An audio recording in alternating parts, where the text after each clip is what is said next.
నమస్కారం. శ్రీ చదివే స్పాటకస్ నవలను విని ఆనందిద్దాం. నీకు వెళ్ళాలని ఉంటే ప్రయాణం కాని గ్రాచ్యూస్ అన్నాడు. సిసిరో అంటే అతనికి మోజు లేదు సరికదా మహా అయిష్టం. చిరాకు పొలిమేరలో ఉన్నాడతను. నేనాగుతా అని చెప్పి సిసిరో పల్లకీ పక్క నిలబడి శిలువ కింద కూర్చుని ఉన్న వ్యక్తి వైపు నడుస్తున్న గ్రాచ్యూస్ను పరిశీలిస్తున్నాడు. ఈ రాత్రే గ్రాచ్యూస్ అనడం విన్నాడు సిసిరో. శిలువ కింద మనిషి తల ఊపాడు. గ్రాచ్యూస్ అరిచాడు. నేనేం ఇవ్వదలుచుకున్నానో చెప్పనే చెప్పాను. నే చెప్పినట్లు చేస్తావా? చెయ్యి. చెయ్యవు. నే బతికున్నంతకాలం నీ ముఖం చూడను. నీతో మాట్లాడను. గ్రాచ్యూస్ తన పల్లకీ ఎక్కాడు. వాళ్ళిద్దరికీ జరిగిన సంభాషణ గురించి సిసిరో ప్రశ్నించలేదు.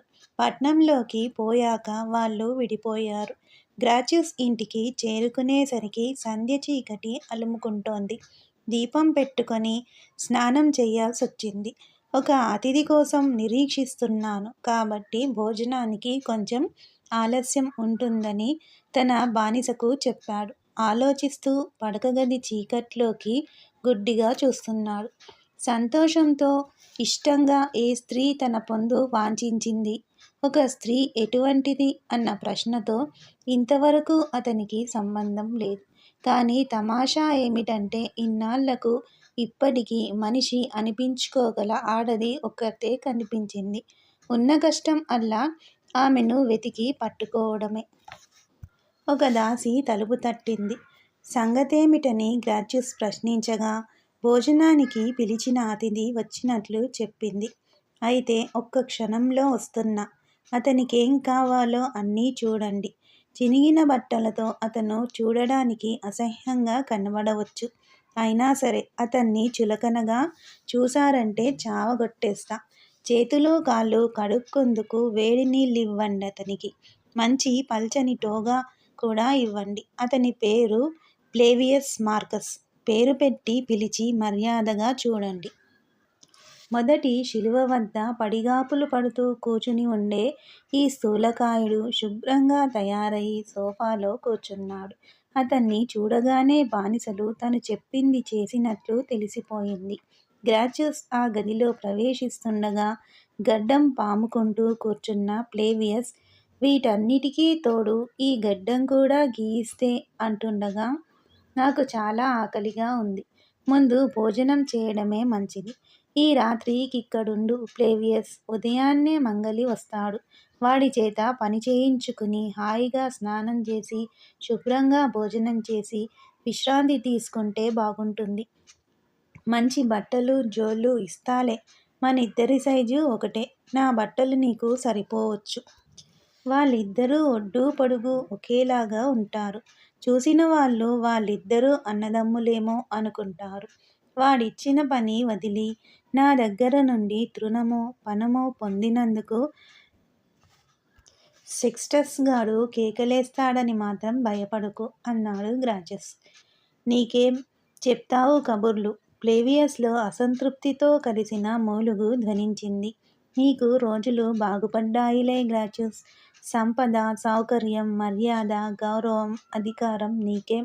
జీవితం పాలమీద మీగడలా ఉంది నీ మటుకు. కుళ్ళుతున్న బానిస శవాన్ని దగ్గర పెట్టుకొని పడిగాపులు కాస్తూ వచ్చే పోయే వాళ్ళు దమ్మిడి ఏగాని ఇస్తారు కదా అని లేనిపోని కాకమ్మ కథలన్నీ అల్లి అబద్ధాలాడుతూ కూచోవడం ఏమంత గర్వించదగ్గ ఘనకార్యమని? అడుక్కు తినడం ఇంతకన్నా కొంచెం అసహ్యకరమైనదే కావచ్చు.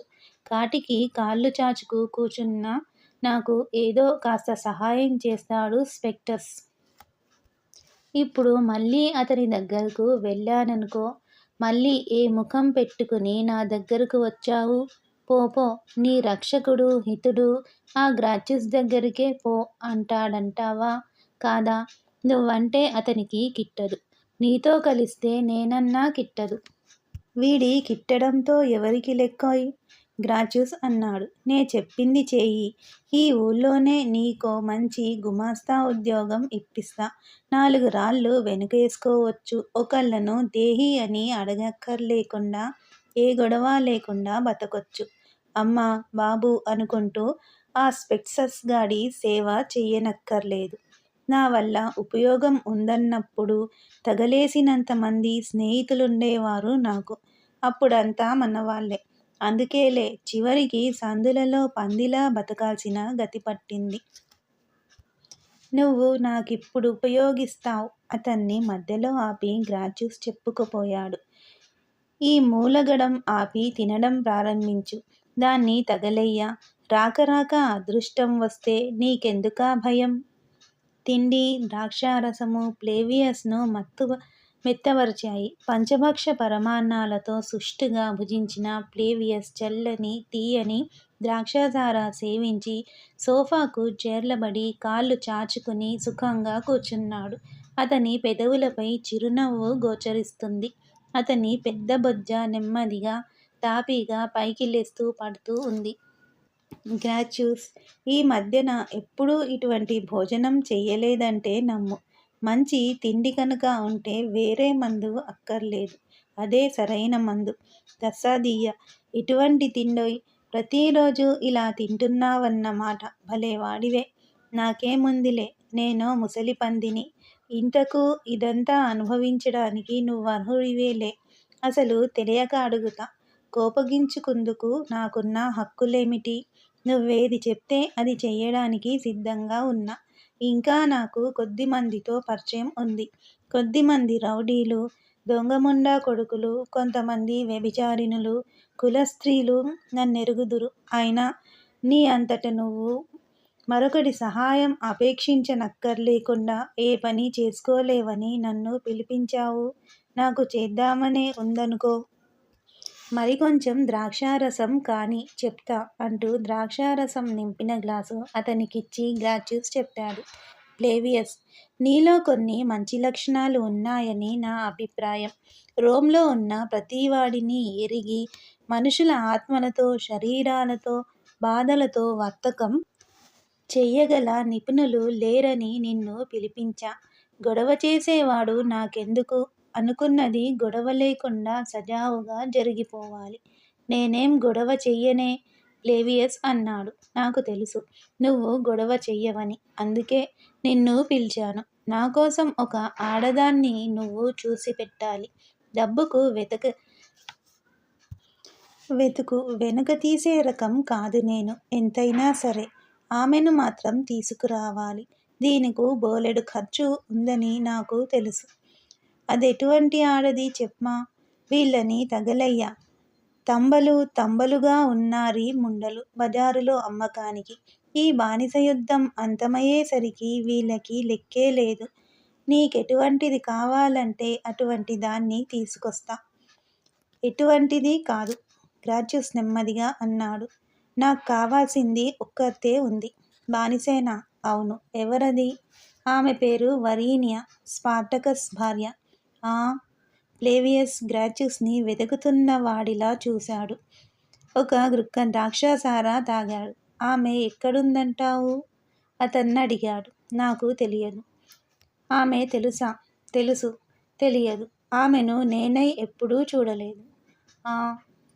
ఏదో చేసి పెడతావు కదా అని నీకు డబ్బిద్దామనుకున్నాను. నాకేం కావాలో నీకు తెలుసు. ఒక ఆడది కావాలి నీకు. ఆమె ఎక్కడుందో తెలియదు. ఎప్పుడూ నువ్వు చూడనూ లేదు. పోనీ ఎలాగుంటదో తెలుసా? తెలుసు. పొడుగ్గా ఉంటుంది. మంచి అంగసౌష్ఠవం కలదే కానీ సలాకులా ఉంటుంది. ఎత్తైన రొమ్ము. జర్మను జాతిది. జర్మను వాళ్ళకుండేలాగే ఒట్టి గట్టిలాటి జుట్టు, నీలపు కళ్ళు, చిన్న చెవులు, ఎత్తైన నుదురు, చిన్నది కాని నిడుపైన ముక్కు, లోతుగా ఉండి దీర్ఘంగా చూసే కళ్ళు, కింది పెదవి కొంచెం పెద్దదేమో అనిపిస్తుంది. వచ్చిరాని లాటిన్ భాష మాట్లాడుతుంది. చాలా మటుకు రానట్లే నటిస్తుంది. థ్రేషియన్లు మాట్లాడినట్లుగా మాట్లాడుతుంది గ్రీకు భాష. ఆమెకు 2-3 నెలల క్రితమే ఒక కొడుకు పుట్టాడు. వాడీ పాటికి చచ్చే ఉంటాడు. ఆమె వయస్సెంత? నాకు సరిగా తెలియదనుకో. 23-27 మధ్య ఉండొచ్చు. అది కూడా చచ్చిందేమో. అది కూడా నువ్వు తెలుసుకోవాలి. చచ్చి ఉంటే చచ్చినట్లుగా రుజువు చెయ్యగలగాలి.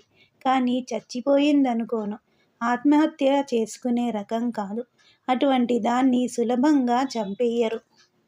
ఆత్మహత్య చేసుకోదని నీకెలా తెలుసు? నాకు తెలుసు అంతే. అదెలా ఇదెలా అంటే చెప్పలేను. కానీ నాకు తెలుసు. స్పార్టకస్ ఓడింపబడిన తర్వాత 10,000 మంది స్త్రీలను, పిల్లలను బందీలుగా తీసుకురాలేదు. 22,000 మందున్నారు వాళ్ళు.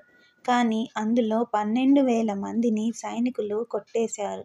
దీనివల్లే సైన్యాలకు అపవాదు వచ్చింది. దాన్ని కప్పిపుచ్చుకోవడానికి యుద్ధ సమయంలో దోపిడీ వల్ల వచ్చిన తన భాగాన్ని ప్రభుత్వ ఖజానాలకు ఇచ్చేశాడు క్రాసస్. ఇదేమంత ఘనకార్యం కాదులే. ఆ దోపిడీలో అతనికి వచ్చిన భాగమే అతి స్వల్పం. కాక బానిస యుద్ధంలో దోపిడీ చేస్తే లభించేదేముందిలే. పైగా ఈ మహానుభావుడు తానై ఒక్క బానిసనైనా తీసుకోలేదు. బజార్లో చవకగా దొరికేటప్పుడు కక్కుర్తిపడి పేరు పోగొట్టుకోవడం ఎందుకు? ఆ ఆడాళ్లలో వరీనియా ఉందా? ఉండొచ్చు, ఉండకపోవచ్చు. ఆమె వాళ్ళ నాయకుడి భార్య. అందుకే బానిసలామెను కాపాడ్డానికి ప్రత్యేక శ్రద్ధ తీసుకున్నారేమో. ఏమో కాని ఏదో సమానత్వం అంటూ ఏడిసిన వాళ్ళు ఒకళ్ళ విషయంలో ఒకలాగా, మరొకళ్ళ విషయంలో మరొకలాగా జాగ్రత్త తీసుకుంటారా? గ్రాచ్యూస్ తన గ్లాసులోని ద్రాక్షాసారా పూర్తి చేసి ఒక వేలితో అతనికేసి చూపిస్తూ అడిగాడు. నీకు ఈ పని చెయ్యాలని ఉందా లేదా?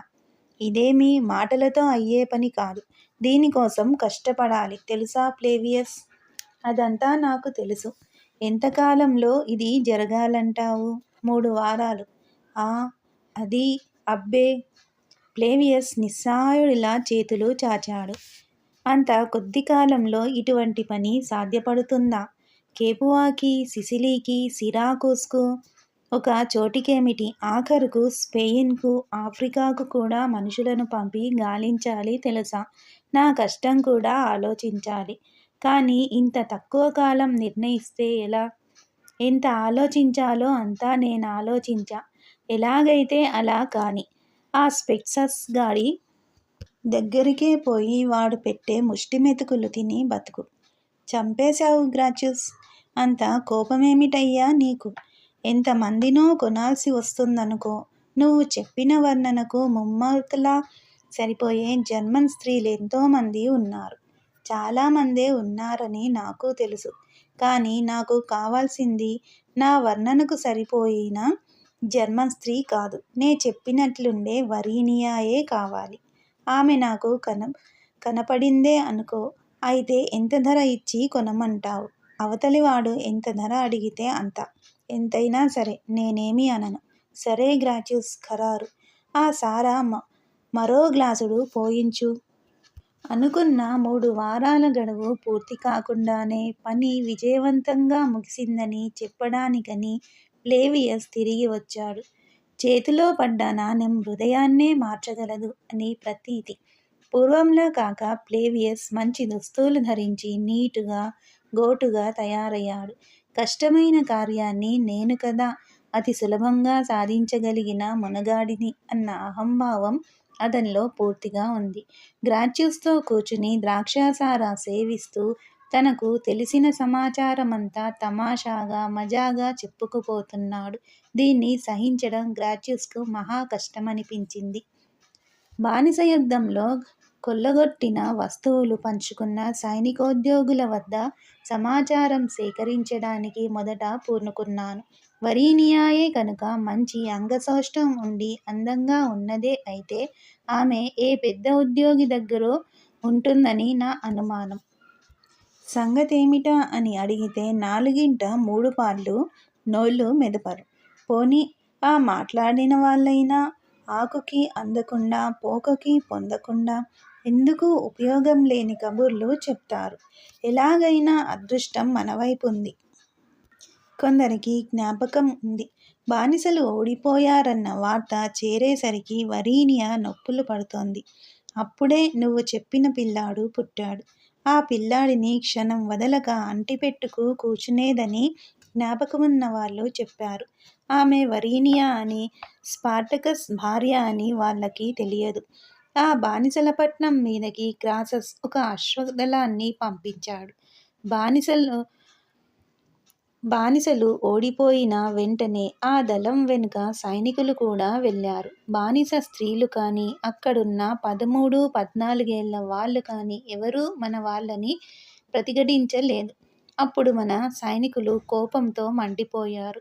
కాబట్టే మొదట్లో ఎంతోమంది బానిసలను అనవసరంగా మతి లేకుండా చంపేశారు. వరీనియాకప్పుడే పురుడొచ్చింది. బానిస బిడ్డడు బంగారమంత విలువైనవాడా ఏం? ఒక సైనికుడా పిల్లాడిని ఒక కాలు పట్టుకుని గుడారం రాటకేసి కొట్టి చంపుదామని పైకెత్తేసరికి క్రాసస్ అడ్డుపడి ఆ సైనికుడిని ఒంటిమీద తెలివి లేకుండా చావకొట్టాడట.